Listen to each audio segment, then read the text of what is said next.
இன்னும் எவ்வளோ நாளைக்கு உங்கள் ஸ்கின் அண்ட் ஹேர் கேர் ப்ராடக்ட்டை ஃப்ராக்ரன்ஸில் இம்ப்ரெஸ் ஆகி செலக்ட் பண்ணிட்டு இருப்பீங்க? எந்த ஒரு ப்ராடக்ட் நம்ம கையில் கிடைச்சாலும் ஃபர்ஸ்ட் நம்ம செக் பண்ணுறது அதோட ஸ்மெல் எப்படி இருக்குது அப்படின்றது தான், கரெக்டாக?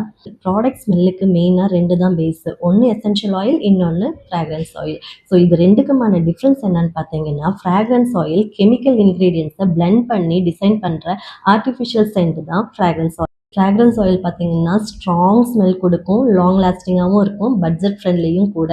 பட் ஸ்கின் பெனிஃபிட்ஸ்ன்னு பார்த்தீங்கன்னா ஜீரோ. ரெகுலராக ஃப்ராக்ரன்ஸ் பேஸ்ட் ப்ராடக்ட்டை யூஸ் பண்ணிட்டு வந்தீங்கன்னா உங்கள் ஸ்கின் ரொம்பவே சென்சிட்டிவ் ஆகிறதுக்கு நிறைய சான்சஸ் இருக்குது. இதுவே எசென்ஷியல் ஆயில் பார்த்தீங்கன்னா completely plant based product. Leaves, ஃப்ளவர்ஸ்லேருந்து எக்ஸ்ட்ராக்ட் பண்ணுற நேச்சுரல் ஆயில் தான் எசென்ஷியல் ஆயில். எசென்ஷியல் ஆயிலை பொறுத்த அளவுக்கு நிறைய ஸ்கின் பெனிஃபிட்ஸ் இருக்குது, ப்ளஸ் நல்ல அரோமாவும் கொடுக்கும். ப்ரைஸ் வைஸ் பார்த்தீங்கன்னா கொஞ்சம் எக்ஸ்பென்சிவ். மார்க்கெட்டில் நேச்சுரல்னு கிளைம் பண்ணுற நிறைய ப்ராடக்ட்ஸ் பார்த்தீங்கன்னா ஃப்ராக்ரன்ஸ் ஆயில் தான் யூஸ் பண்ணுறாங்க. ஸோ நெக்ஸ்ட் டைம் உங்களுக்கான ப்ராடக்ட்டை சூஸ் பண்ணுறப்போ அவேராக இருங்க.